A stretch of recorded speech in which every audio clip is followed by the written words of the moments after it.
နေရတော့အဲ့ဒါအမေကကြော်စားမှာပေါ့နော်အဲ့ကဟင်းနေနေကြော်စားချင်လို့ဆိုတော့ခြံထဲမှာသွားစားတယ်သွားစားတဲ့ချိန်မှာဟင်းနေရဲ့အပင်ကိုတွေးတာပေါ့နော်အဲ့ဒါဟင်းနေရဲ့အပင်ကြီးတပင်ကတော့ဖြတ်လိုက်ပြီနောက်ပင်ရလေးတော့နော်ရှားတယ်ဒီမှာပင်လို့ဟင်းနေရဲ့အပင်လေးအရာလာဆက်တယ်ပေါ့နော်ခြံထဲမှာပေါက်နေတာသူကသူ့ဟာသူတောက်ဝပေါက်လာတာအပင်ကဒီကသူမလေးသူရဲ့ရတာလေးရတယ်တိတ်ပေါ့နော်ဒီလေးတော့ရလာပါရှင်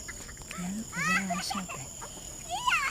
3-5ပေလောက်ရှင်ဒီကခြေပေါက်ပဲပေါ့နော်ခြေပေါက်ပေးရတဲ့အရွက်ကြီး organic စစ်ပေါ့နော်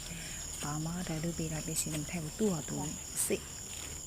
ခြေပေါက်ရေးဆိုရင်အဆေးကိုချထောက်လို့တဲ့သူကသူပေါက်လာလိုက်ရေတော့လောင်းပြီးတော့ပေါ့နော်တခါလေးလည်းမိုးရတယ်မို့လို့ဟင်းနေရကတော့တဘောကစစ်ပါရှင် organic ချစ်ရှင်ပါရှင်အရောင်းရတော့ကြော်စားပါမယ်ရှင်အားလုံးကျေးဇူးပါ nice to meet you